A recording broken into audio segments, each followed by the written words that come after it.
Today we have talked about different ways to conceive and start a pregnancy. If everything goes well, a healthy baby will be born after 40 weeks. However, things do not always go as planned for various reasons. Oh.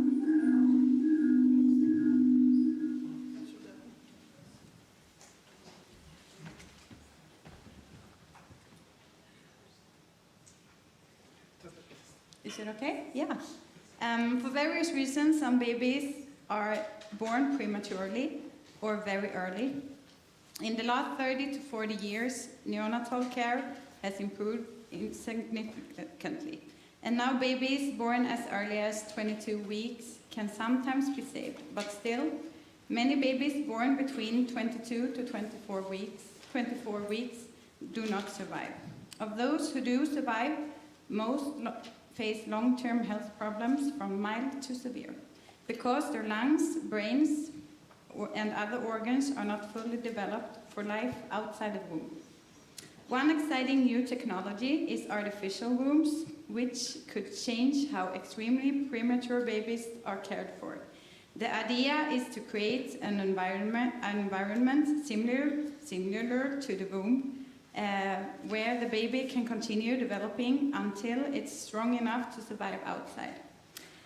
In today's final session, we will focus on the technology and explore the opportunities and challenges it presents. And I now remind myself of that I haven't presented myself. There was like a chaos in the beginning. Sorry for that. My name is Sofia Nilsson, and I'm a member of the Swedish National Council of Medical Ethics. And I'm the one that will be charging the final session of today's conference. So I hope that you still have some energy. Hi.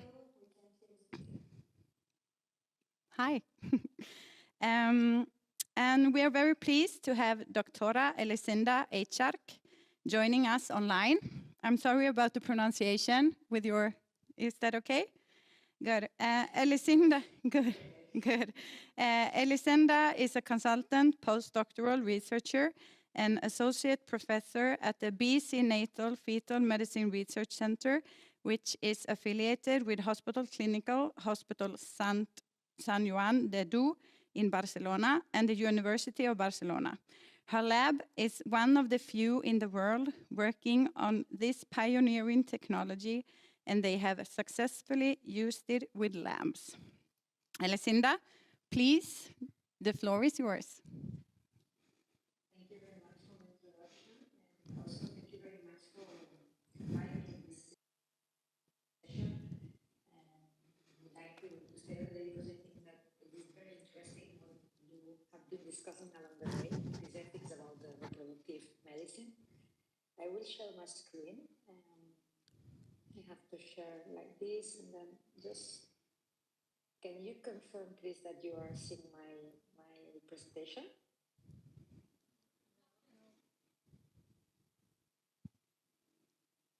Not yet.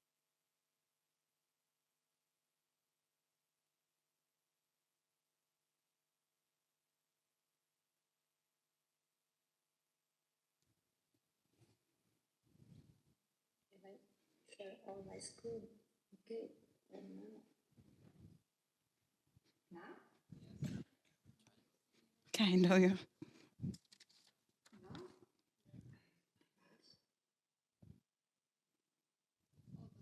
You don't see the slides.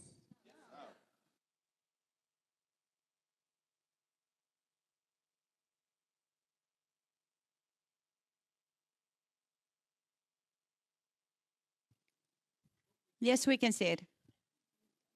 Okay.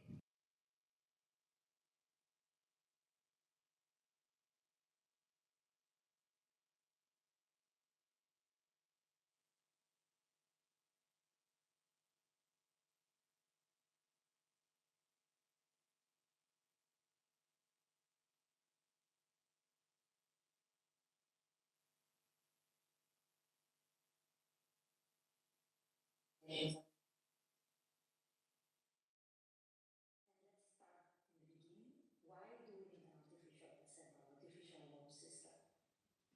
And you have nicely introduced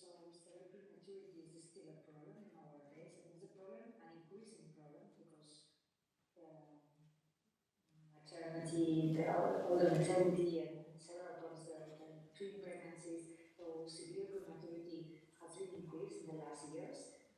And as you also mentioned in introduction, despite in the last 20 or 30 years, medical management and technology have improved, mortality and morbidity in these severe premature babies have not improved the same.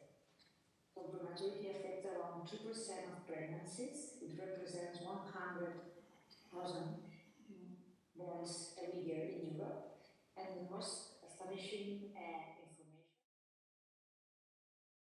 of child deaths that occurs before 5 years of age are related with prematurity. So this is a big number. As you can see here in the graphs, this mortality and morbidity are not distributed homogeneously in the population, of course. The younger, the earlier the baby borns, the higher the mortality and the sequelae that is going to have. So this is why it's important to focus the interest in these very small babies. We call this severe prematurity near virility babies, so this is ultra-preterm birth, that again affects less than 1%, it's 0.34 births in all births, representing 25,000 years in Europe.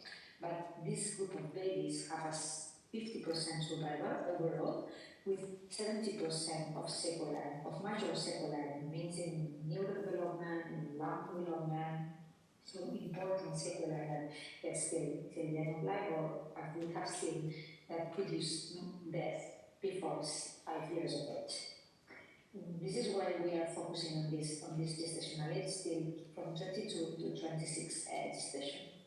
And also, we always explain when you put in numbers, sometimes you say, okay, 25,000, it's not a lot people, but we always like to compare that with some other conditions that maybe people is more aware that is important. It's like the childhood leukemia, that it's an important, it's a very important condition. We know that it's very important and that it's a very sad condition, but if we compare, it affects only 6,000 children in every year in Europe, and survival is around 90%.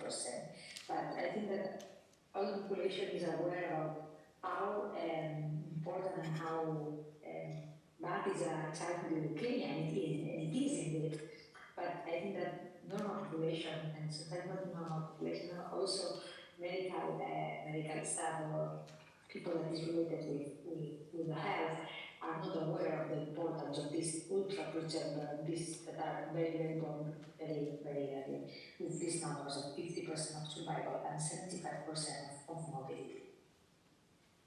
And which are the problems that these ultra-extreme preterm babies have? So in reality, it's like an invisible multisystemic problem because they are very small, very, very early, and the organs are not well developed and they cannot function as it expected to function. And they have a lot of problems that are related with the management after birth. For example, the skin problem. So when the baby is born, the skin is very tiny, and anything that we do in the skin produce lesions. So we have these problems, also infections, because they are in an environment that receives a lot of, so they are not protected. Also can have heart and lung diseases, intestinal tract complications, because we start to feed them before they are ready to be fed. Hearing problems, vision problems, and breakdown. So and so on, because there are these multisystemic problems that can affect these small babies just to be born before it's expected. And when artificial breast or artificial womb and technologies well started to be think is because if we will be able to, instead of being born at 24 weeks, maintain the fetal physiology. It means not breathing, not being fed by the mouth, so maintaining the oxygenation and nutrition through the umbilical cord. We will be able to maintain that for 4 weeks. The decrease of morbidity and mortality will be incredible. variable. So we will get from 30% mortality to 10% and 80% major circular to 30%. So this is the idea. The idea is we are able to do that, so we can expand fetal physiology till reaching numbers that are acceptable outside the maternal uterus, and this is the big question of the artificial womb, artificial placenta technologies. And let's go to the concept. So when the fetus is in the uterus, it's living like this, and this is a reproduction, of course. You have the baby that is inside the maternal womb, is fed by the placenta through the umbilical cord, and the heart is beating and it's moving all the blood. So this is the normal physiology of a fetus inside the maternal womb. Placenta is providing oxygen and nutrients, umbilical cord is bringing this oxygen and nutrients to the body, and the heart is the only pump that is moving all this blood all around. So if we imagine a condition, a situation in which we can have this baby in a liquid ambient without, so mimicking this in utero position and being fed the same, so through the umbilical cord, receiving nutrients and oxygen, so we'll be like kind of mimicking this physiological condition and allowing the fetus growing up in the same physiological conditions that it will have in the maternal uterus. So this is the concept or the idea of the artificial placenta, and the idea is very easy indeed, because it's just do the same that you have been doing the last month in the maternal uterus but outside.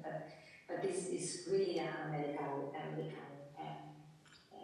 problem, and it's not easy to do. So when an artificial placenta system is conceived, it is split in different parts, and it's important to understand that it's not just a part, and that every part is important. The first thing and the most easy to understand part is the protected environment. It's easy to understand that you need to develop a system in which the baby can be in a liquid ambient without receiving noise or any other stimulus, because it's what happens in uterus. And this is maybe the easiest part. So just produce this protected environment.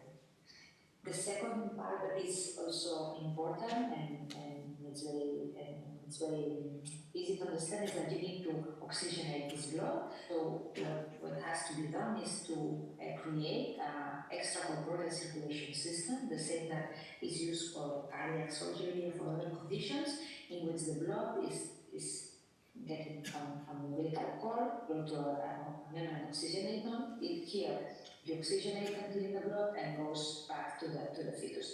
But a very important characteristic of this system is that the blood, as in uterus, is only moved by the heart of the baby. So the heart is beating and is moving the blood all around the system. And this is a very important condition and a very important thing to take into account, because it will condition a lot of things.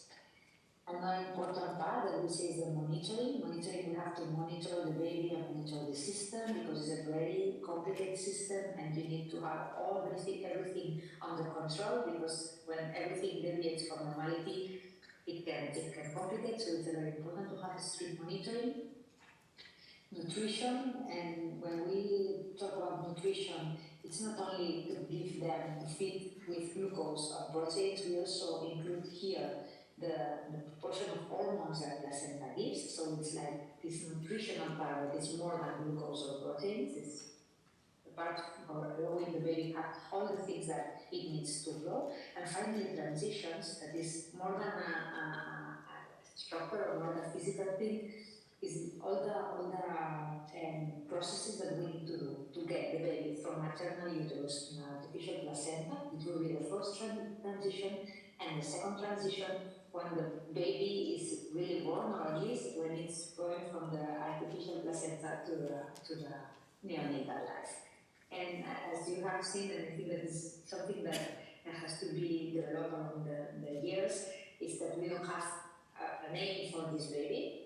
So we don't know if it's a fetus or if it's an neonate. Maybe we can discuss in the discussion section. but this is an important thing. So we have a fetus outside the maternal uterus with a fetal physiology, but outside the, this is the idea, the concept.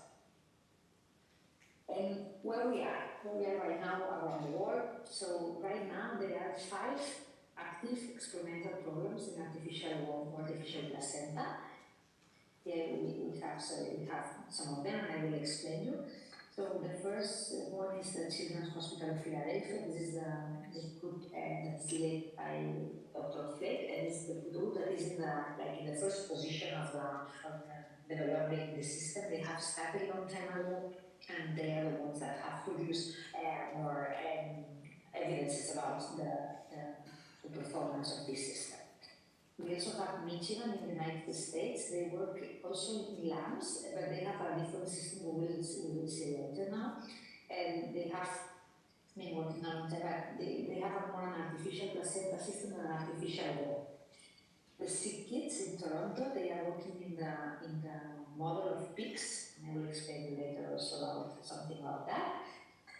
We also have for the Western Australia Tampopo University. This group, they are also working in labs, and they are working very, very hard in developing the system and finding it or looking what's through. These are the 5 active experimental programs. There are some other programs that are developing specific parts of the artificial placenta, but as far as we know, these are the groups that are working in animal models right now actively. And regarding animal models, I think that it's also important for those who don't have experience or knowledge about that. We mostly use sheep in the artificial placenta development. Sheep is an animal model that has been used in fetal medicine because it has a very similar hemodynamic and size and a lot of conditions that is pretty similar to humans.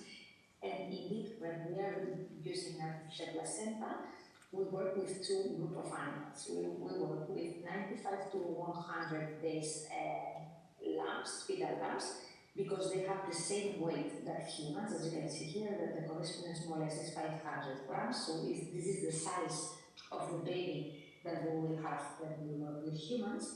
And we also work with 100 and 115 days that are bigger fetuses, but they have the same lung development that the human fetuses will have when they will be born prematurely. So these 2 models allow us first to test how the artificial placenta works in a fetus that is in the same size, and here we can test how the artificial placenta works in the development of the lung, especially, okay, and also in the brain.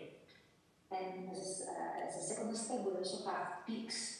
Pigs are animals that are not as similar as humans, but they have a very thing that is very similar to us, that is the umbilical cord.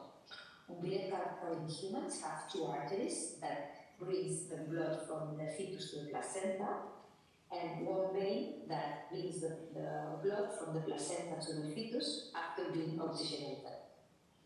So this is very important because transition, that is the first part in which we get fetus from the maternal placenta to the artificial placenta, and we have to cut the umbilical cord and cannulate. And this is very important to have a model that has exactly the same umbilical cord as in humans, because we have to test the safety of this umbilical cord cannulation. Right now we are using sheaves, and in sheaves we have like an extra point that we have a second vein that allows us to maintain part of the circulation during cannulation. So this is why we use different animal models to test different things. You will see, however, that most of the evidences are in sheep because the animal has been used to test the utility of this model. And let's see how, which is the advantage of using this artificial placenta system, artificial womb system, compared with a standard of care. And this is one of the first evidences that was published about that. It's in 2015. This has been published by the University of Michigan. And they showed that those these preterm lambs that were maintaining artificial placenta system have longer survival when compared with those that were maintained by mechanical ventilation. Of course, I mean, this comparison cannot be directly extrapolated to humans because we know that in humans we can mechanically ventilate preterms. But this system, this experiment, what shows that there was an opportunity to improve the survival of these fetuses, of these extreme fetuses, by transferring them to the artificial placenta system.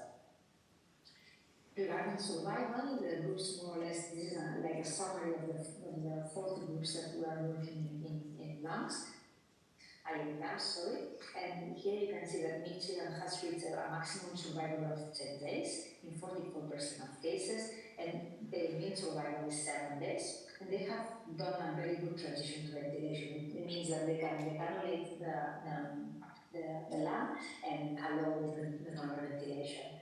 But a concern or something that goes against this model is that they do not reproduce physiologic conditions because they are not using only the umbilical cord, they are using umbilical cord and uvula. So this is an invasive way. And also they are not using the underwater environment. So for us this is, I mean, this group are providing a lot of information and they are developing very interesting things, but for us this is not a physiological way to develop an artificial placenta for humans. The three other groups, Japan, Australia, Philadelphia, and ourselves, we are using the same approach, going just by umbilical cannulation and maintaining the fetus with this umbilical cannulation. In Japan and Australia, they have mainly used with very extremely preterm lambs, 95 days. They have reached maximum survival of 14 days, but only in 15% of cases, and the mean survival is around 10 days. And they have not tried yet the transition to ventilation. Regarding ourselves, I will end up with Philadelphia. Ourselves, we have been working mainly with a group of 110, 150 days to test the lung development mainly. We have reached 14 days of survival, around in 30% of cases, and our mean survival is 10 days. And we have not tried transition to ventilation, but we have a very safe and quick technique to cannulate the umbilical cord.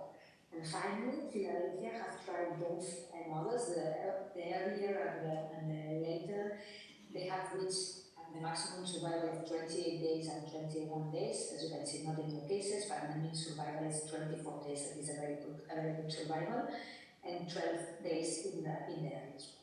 So this is how it is and about the transition and survival in our groups, in other groups in the world. And also I want to highlight that Philadelphia is the only one that has described that they have long-term survival of at least 6 months in one animal.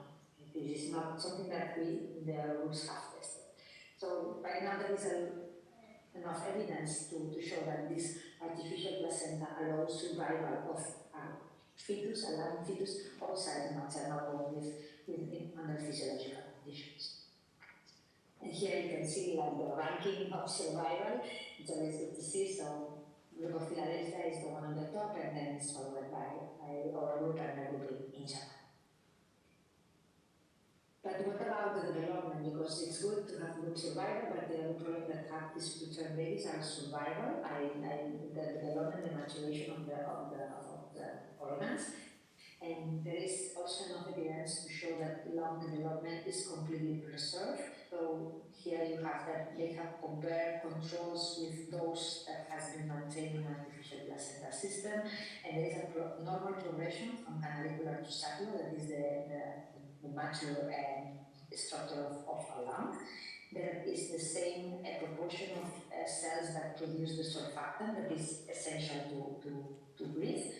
And finally, when they compare those who were controls with those who were maintaining artificial placenta and compare the function of the lung when it's ventilated outside the artificial womb or the maternal womb, there are no differences. So lung development is maintained, and there is a normal structural function, lung development on the artificial placenta.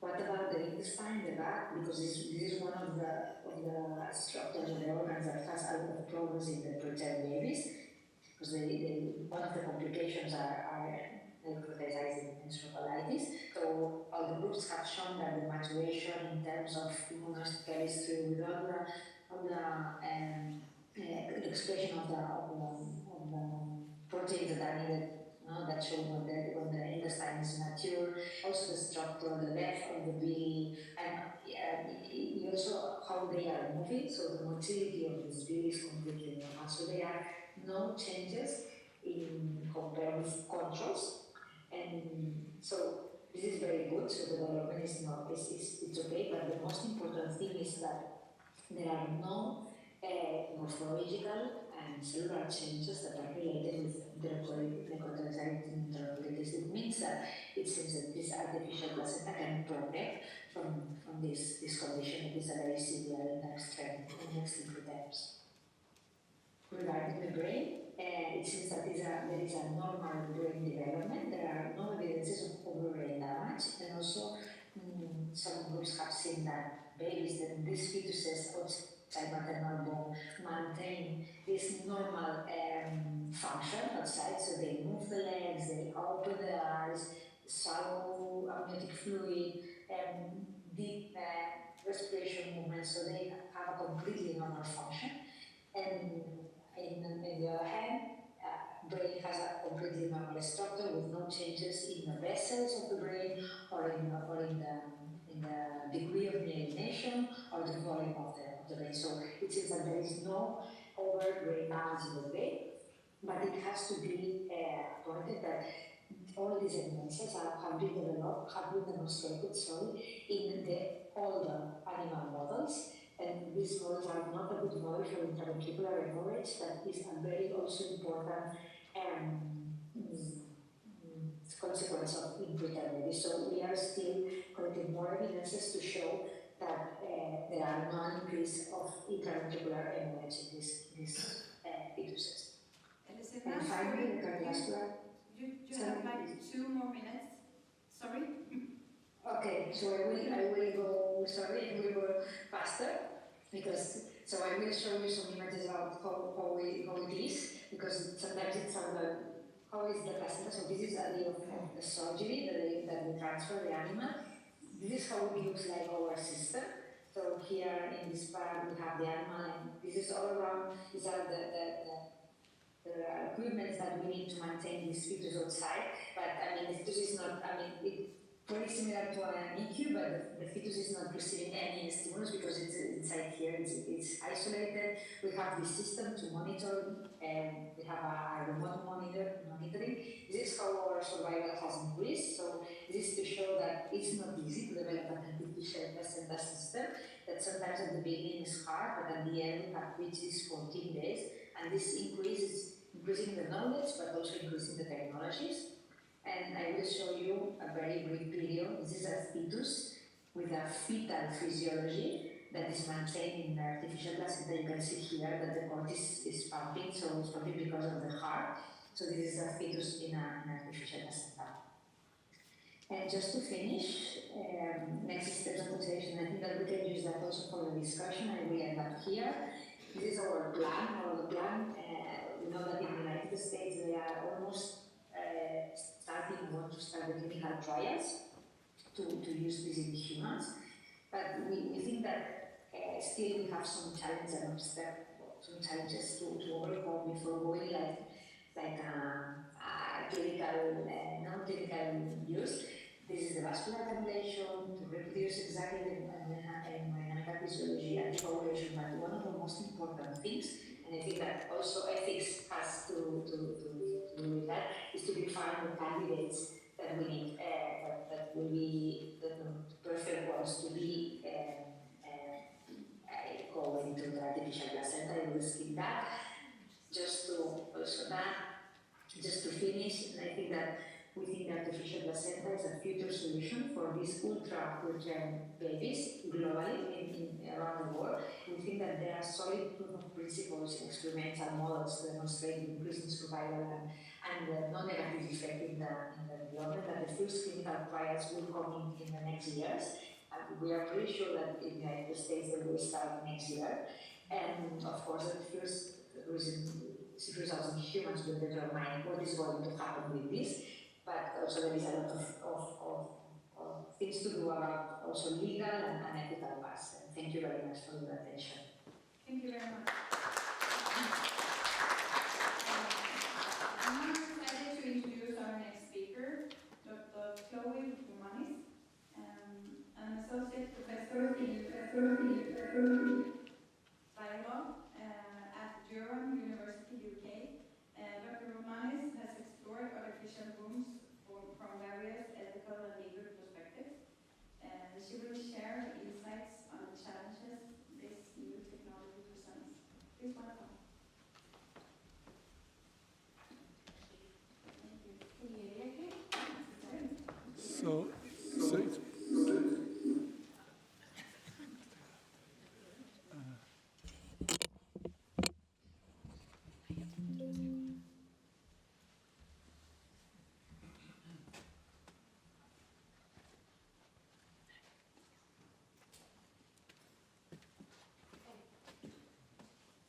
Thank you. I'm going to try my best to do this in 15 minutes, but I've been thinking about this for close to 7 years. So, and as many people have said before, I still have more questions and answers, but what you will also notice is that I do have some very different opinions. So there are a few things about which I'm absolutely sure. And the first one is that the technology that we've just heard about is absolutely distinctly different from current conventional neonatal intensive care. Now, this is important to mention because as a lawyer and an ethicist, sometimes there is a tendency when people talk about this technology to think about it as just a form of medical treatment that's a bit innovative, as opposed to something fundamentally different that constitutes medical research. And that's really significant when it comes to thinking about what kinds of thresholds of proof we need in order for research to go forward, but also in terms of thinking about cases where it might be justifiable or not. So in my early work, this was my PhD thesis, I made the case that this was very different. And the first reason being that there are different innate features to this technology. We've just heard about in depth, right? This is a fundamental paradigm shift from incubation that we do in neonatal intensive care, so helping premature babies with life functions they can perform themselves with the support they need to do that, so mechanical ventilation with the lungs is one example.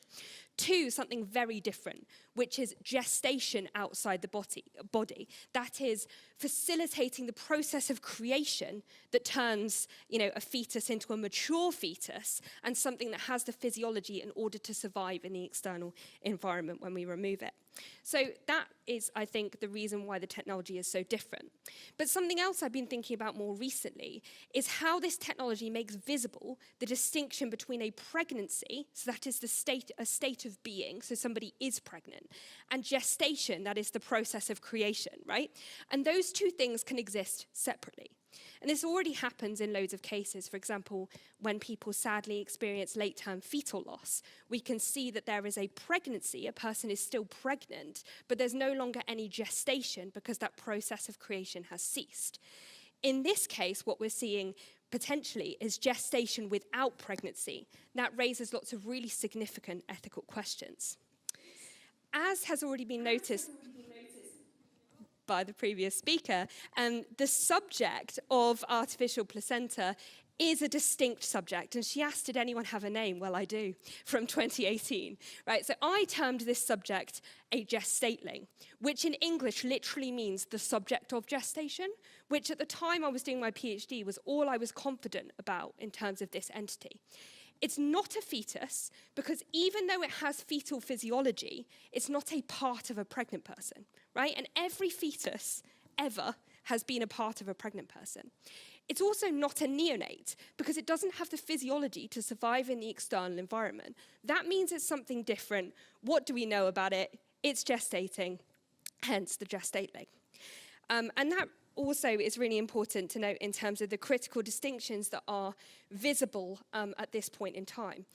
So a gestateling has been birthed in the sense that it is no longer part of a pregnant person, but it's not yet been born in the sense that it exists in the external environment. So this raises some really interesting questions as well that we'll look at.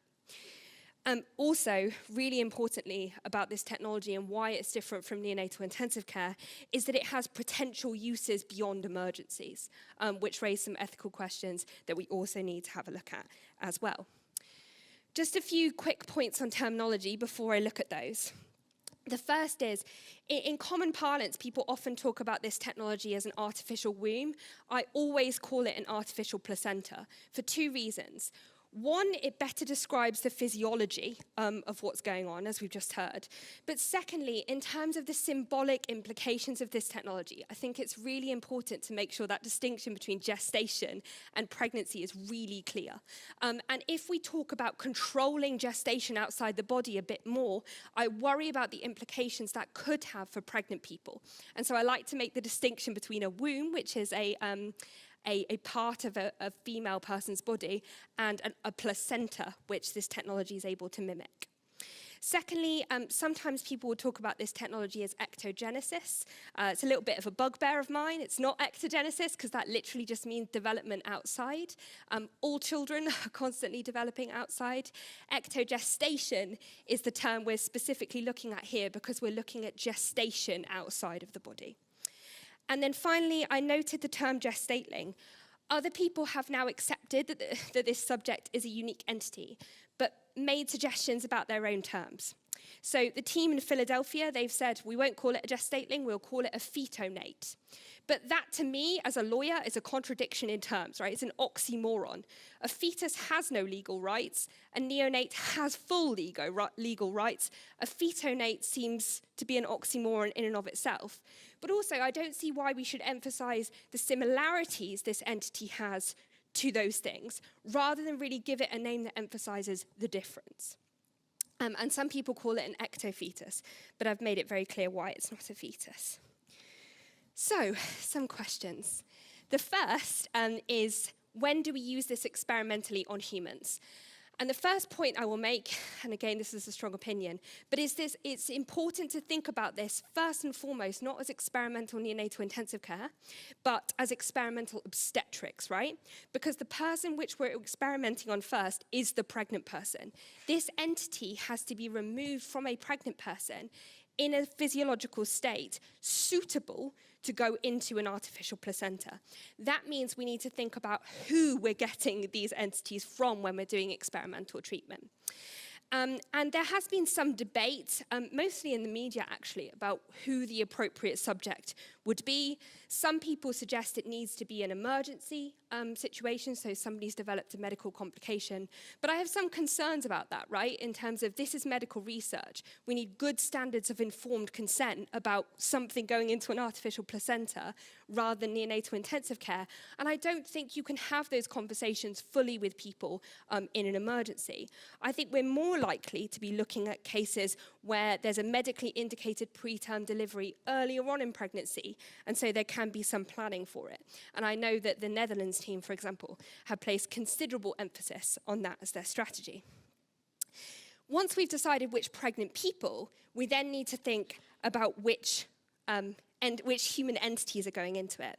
So there's some discussion in the literature about whether we use babies that would be considered viable if they were in neonatal intensive care or not. And there are ethical questions there, because if we use babies that have the capacity to survive in neonatal intensive care, we're depriving them of a treatment that we know in theory often works, at least 50% of the time, to put them in a new device. That's a very different question, say, than from using an entity that we know would never survive with conventional methods, and so we're using an experimental device. I'm not advocating here any particular use of technology. I'm just saying that the ethical issues in either case are quite significant and something that we need to think about. Because in those almost cases, if the technology doesn't work, then what we're sort of doing is increasing the likelihood of prolonging the life of an entity that will die, and as a consequence, we're prolonging a form of suffering. One thing I think is really interesting about this technology is not just what it does for our conceptions of neonatal intensive care and gestation outside the body, but how it changes how we think about pregnancy. Because at the moment, neonatal intensive care is seen as a last resort, right? When somebody develops a pregnancy complication, but it's a wanted pregnancy, doctors have to make some very difficult decisions in terms of how they're giving advice to people about maintaining a pregnancy long enough for a gestation to continue to the point where survival in neonatal intensive care is likely. this, I think, could fundamentally change our way of thinking, right? Where obstetricians no longer have to pit, advice that saves a fetus's life, potentially, against a pregnant person's desire to survive, but also, to have a viable fetus at the end of it. And so I think this could come with some really interesting ways of thinking about risk that becomes non-comparative in pregnancy.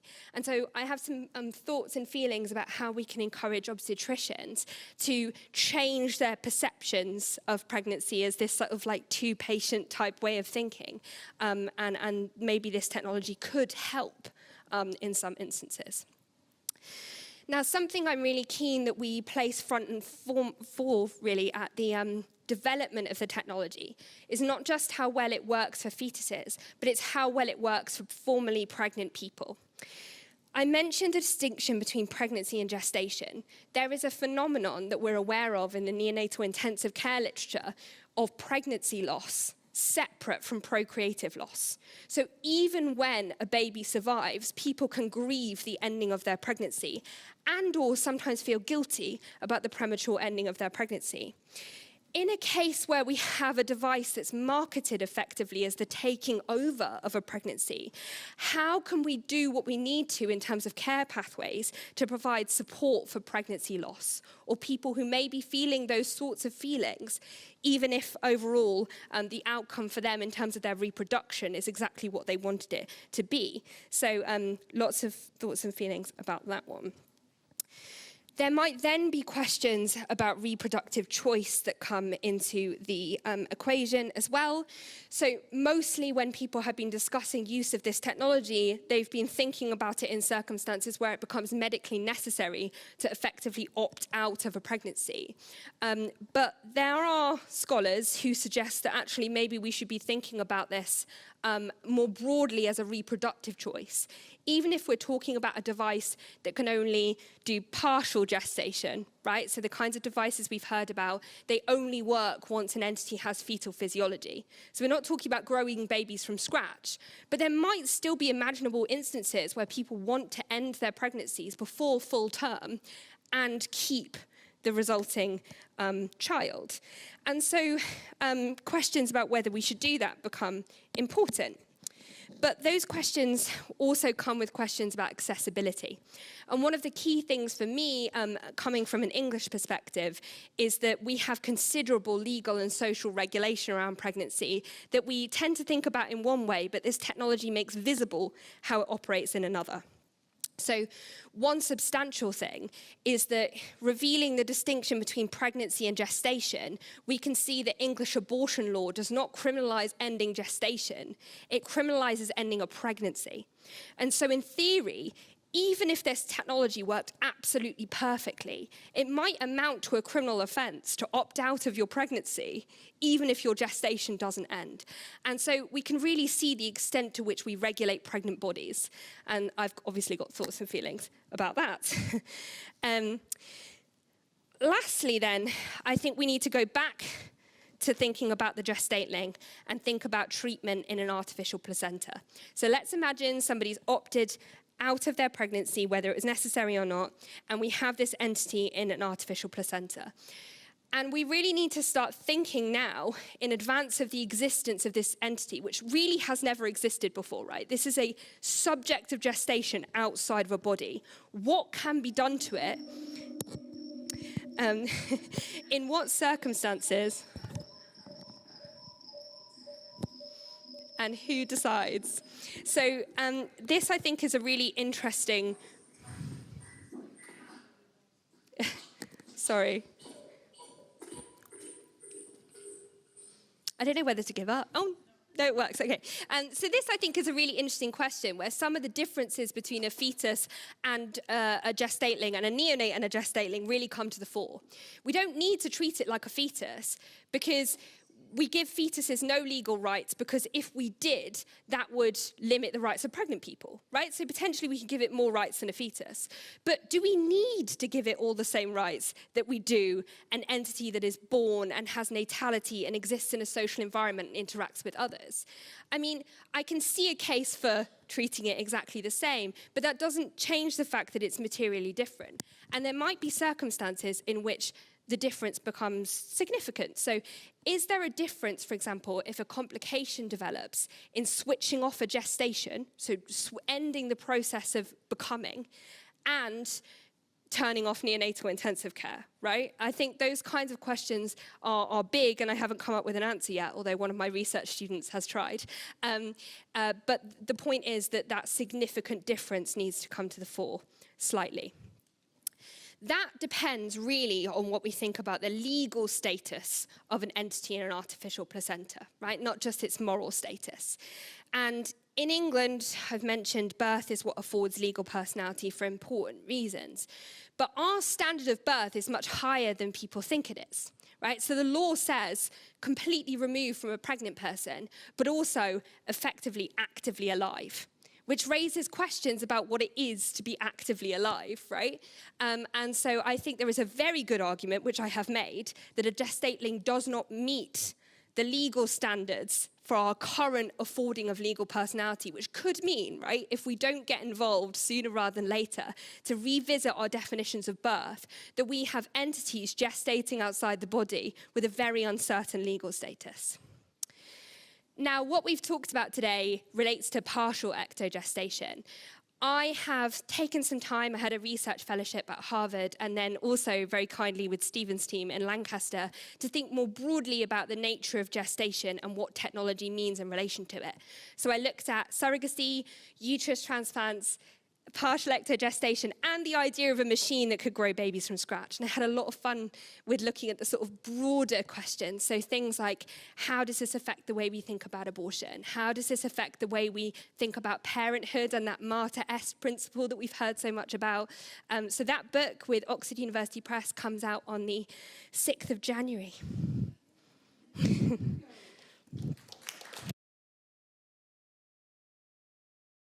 You can stay here. Yeah, good. And now I would like to invite Tessie Askan and Anders Kasta to the stage. Tessie is a legal advisor at the National Board of Health and Welfare in Sweden. And Anders serves as the chair of the Medical Ethics Delegation within the Swedish Society of Medicine and is also an expert of the Swedish National Council on Medical Ethics. So please welcome. And before we open the floor, we are a bit late, but I think we will manage it anyway. And before we open the floor for discussion, we have invited Tessie and Anders to share their thoughts and perspectives on the previous talk. So I think that we start with Tessie. Like 5 minutes. Thank you very much. Good. I will try to be quick. I wanted to start with actually saying something about the Swedish laws, and because this topic was rather new to me, or the technology, but I started off by looking at how would we apply our Swedish laws, whether they're applicable or not. To this technology. And the first law, there's two laws that are come in place here. One is the folkbokföringslagen. It's called the law, well, in English I would say law and registry of residence, where it states that a child's birth shall be reported to tax authorities, and you should do so if you have a newborn who, after being born, breathes or has shown any other life sign, or is stillborn and died before the end of the 22nd week. So according to that, you would consider someone, even if they're stillborn after week 22, as a child legally. And the preparatory work for this law clarifies that when a person is registered, it is closely linked to the definition of when a newborn or stillborn is considered a child. And we actually changed the law in 2013 from week 28 to week 22 due to some developments in the neonatal care. And then we have the abortion law, which also comes into place here. And if I try to do this fast, we can skip the 18 weeks rule and go straight to, well, one very important thing is that if you want to carry out an abortion after 18 weeks, you can only do it if you get an approval from the National Board of Health and Welfare and if there are extraordinary reasons. And abortions may not be approved if there is reason to believe that the fetus is viable. Livsdugligt in Swedish.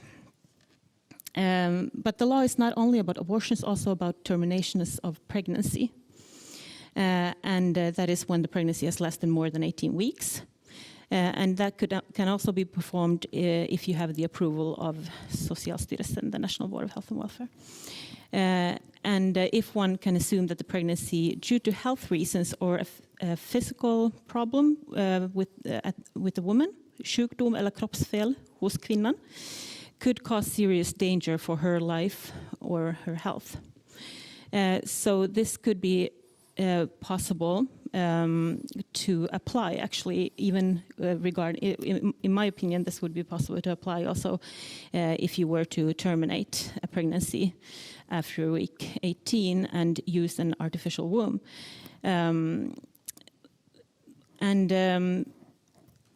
Let's see. It depends a lot on how we, like the terminology and how we define a child and a fetus is not really as central, I think, in Swedish law, because once a child is outside of the womb, you would have to use the best science available to treat this person or fetus, however you want to look at it. I think that my preliminary interpretation, at least of the Swedish legislation in the context of artificial wombs, is that if a fetus is to be taken out of its mother's womb due to other reasons than the woman's health, a new legislation would be needed before that would be allowed.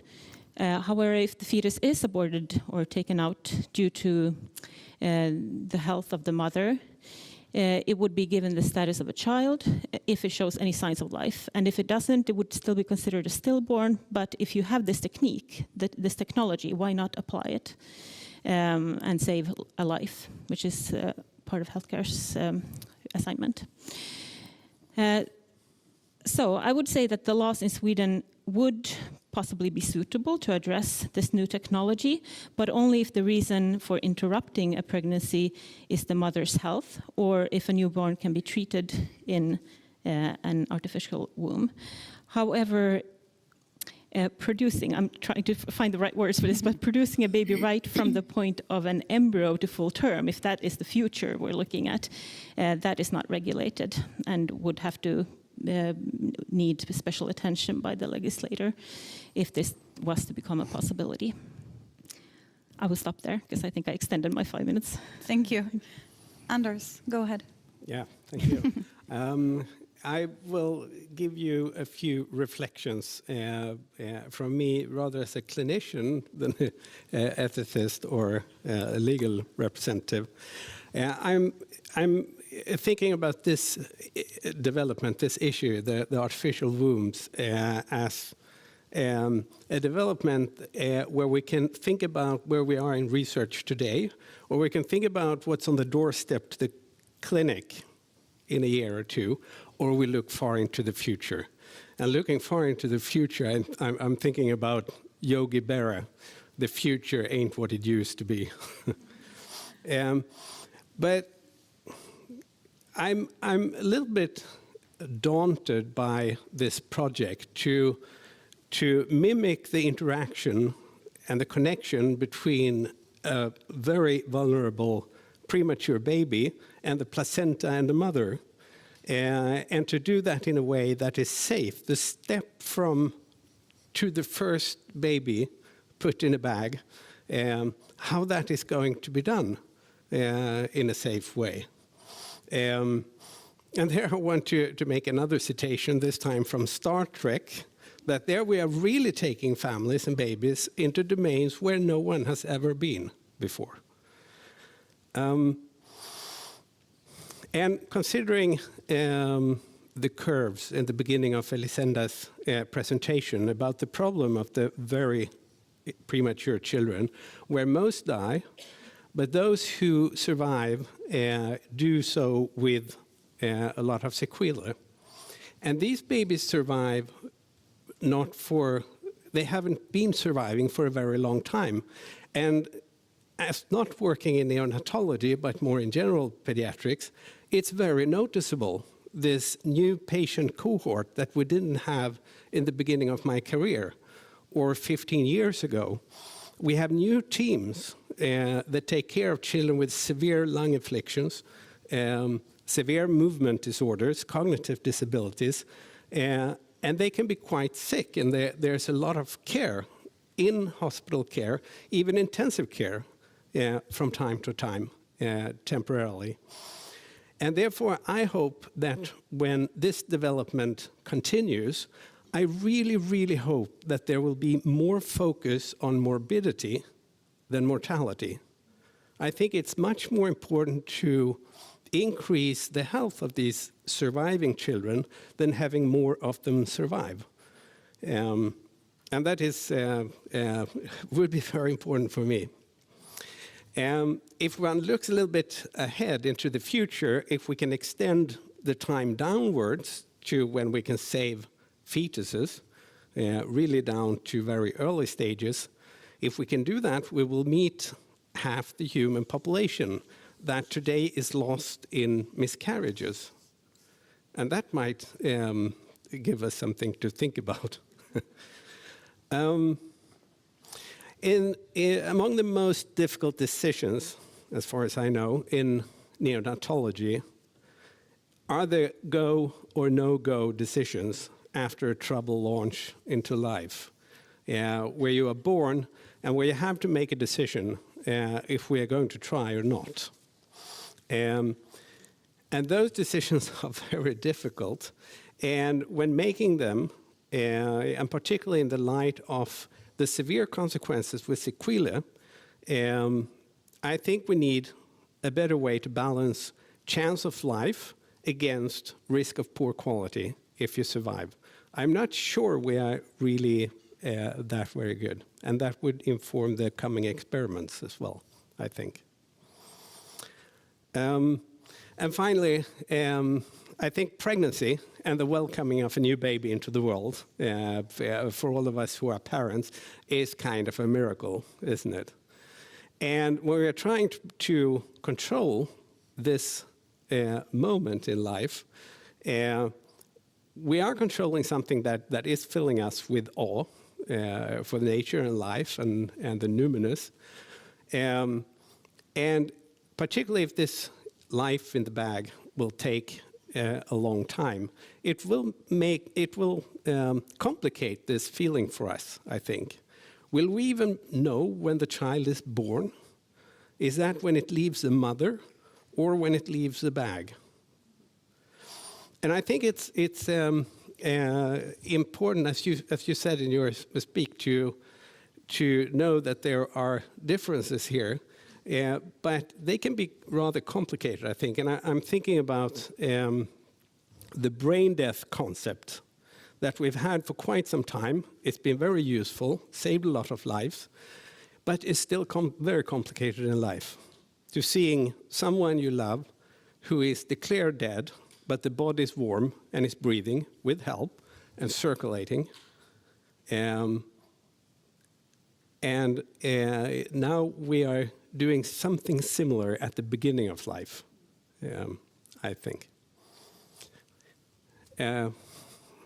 Few reflections. Good, thank you. So many questions, I think. We're supposed to open for questions from the audience now, and due to the technical issues in the beginning, we just have 10 minutes. So please make your questions very short and wait for the microphone. And for you who participate on digital, just write your questions in the chat forum so we can read it out loud. While we're waiting, I'll just have one reflection. Do you have any? Good. You know, it's such an important point. And since I started doing this research, I've been thinking a lot about what my birthday is. And I've realised that my birthday is actually my mother's day, right? Like, my mother did all of the hard work. It is her birthday, it's my born day. So on my birthday, I actually make a bit more of a hoo-ha out of her now. And there is a way in which born days and birthdays maybe could be different, but maybe we should all be making a bigger deal out of the people who delivered us. So is there any, yeah, there's a question. Thank you so much for these insightful presentations and as well as comments and your thought-provoking reflections. San Slockenberg, Uppsala University. I wanted to ask a question to both Chloe and Lucinda. And when it comes to Lucinda, if you could extend whether there are known risks for the health and safety of the future child, if that becomes applicable later on for human gestation. And then to Chloe regarding the ethical, legal and social implications for the future children. You've discussed a lot the pregnancy perspective, the women's perspective, but what happens with children? Thank you. Okay, if we start then with the question. So regarding if we are really sure about if the artificial placenta system will have impact on the future life of these babies, I mean, we have the experimental evidences that seems that there is no negative effects, but we cannot be pretty sure about right now what is going to happen when we transfer this to humans and what is going to happen in 10 or 15 years. I mean, this is the problem. I mean, we can, I think that to test in humans, we can at least demonstrate that it's safe or it's not going to harm them. But it's very difficult to envision what is going to happen with these babies 10 or 15 years. But I think that we'll have to do this, pass to the clinical trial in some point to test that. I don't know if I answered your question. Yeah, I mean, in England, we do have a law that requires consideration of the future child when making decisions about assisted reproduction. And I imagine this would be applicable there. But I've got some serious problems with that law, I must admit. Like, I come from a very different perspective, as is probably clear from the way that I spoke. But when we try and think about future children in making procreative decisions or procreative policies, sometimes I think we end up centering entities that I mean, in theory, they won't exist or they will exist. And I don't sometimes see why those things become more important than the perspectives of people who are trying to have children. And I think that becomes particularly clear when we're thinking about instances of discrimination. For example, when we have a law that says you have to think about the welfare of a future child when it comes to IVF, we're really discriminating against people who can't become pregnant, like naturally, so to speak.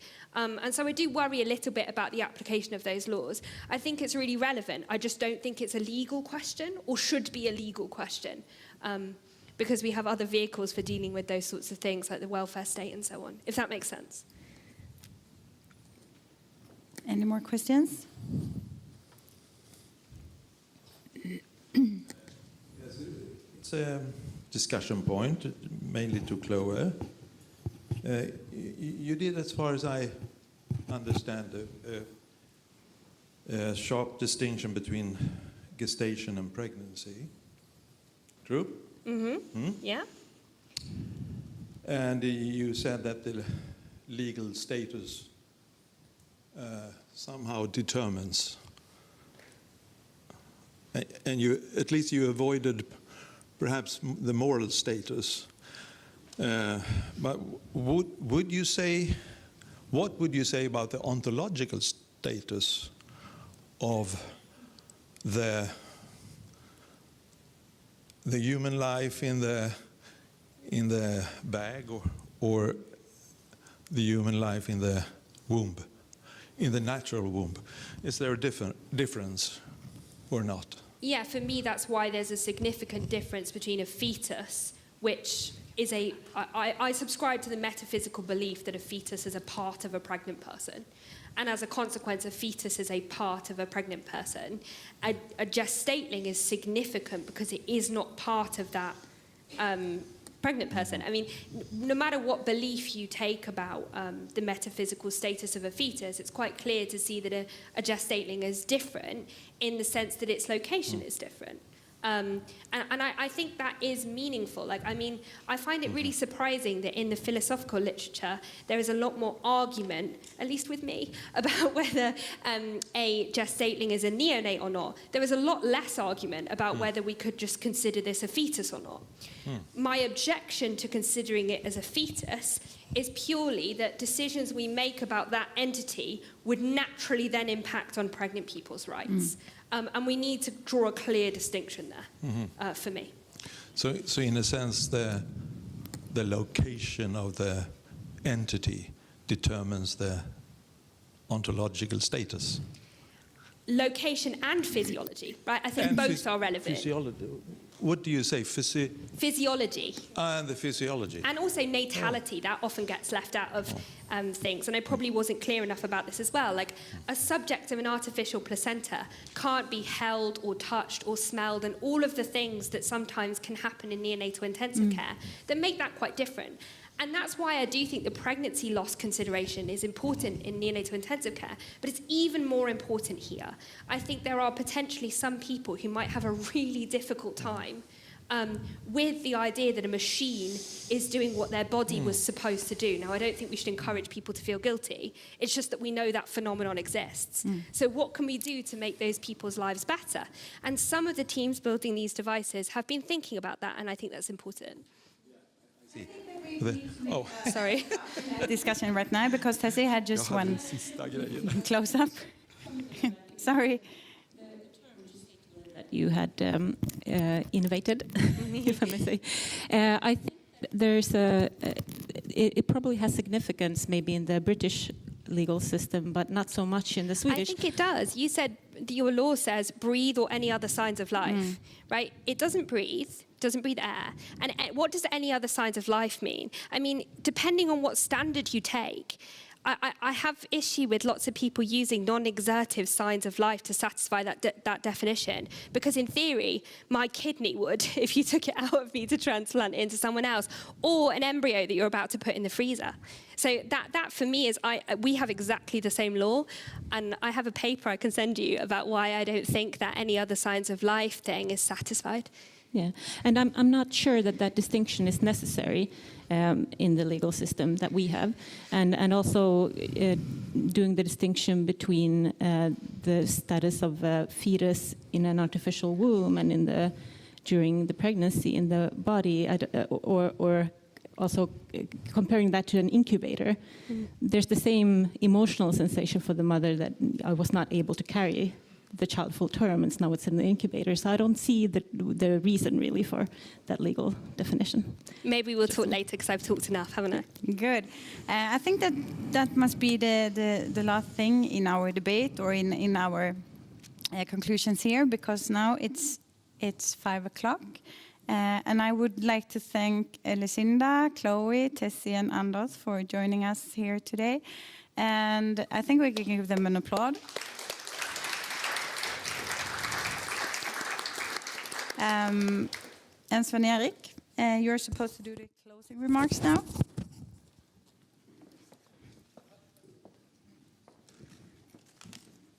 Yeah, we have come to the end, and don't worry, I'm not going to summarize the day or try to make some in-depth conclusions. But I would like to take this opportunity to promote a work that we are doing in our council. Right now, we are working on a quite, I would say, comprehensive report on assisted reproduction.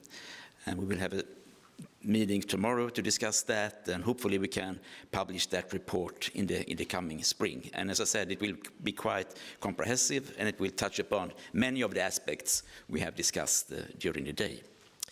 But of course, I would also like to take this opportunity to thank all our excellent speakers and our moderators, and not least, of course, all of you who have been here during the whole day, and also the people that have followed us on the net during the day.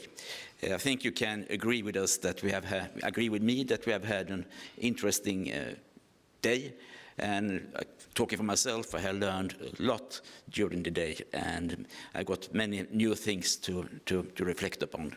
So please join me in a big hand for all who have participated during the day.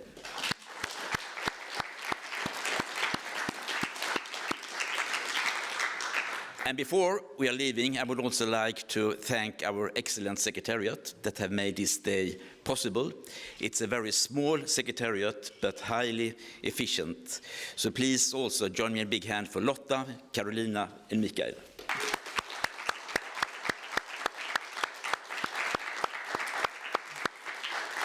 So thank you for today, and I wish all of you a nice evening.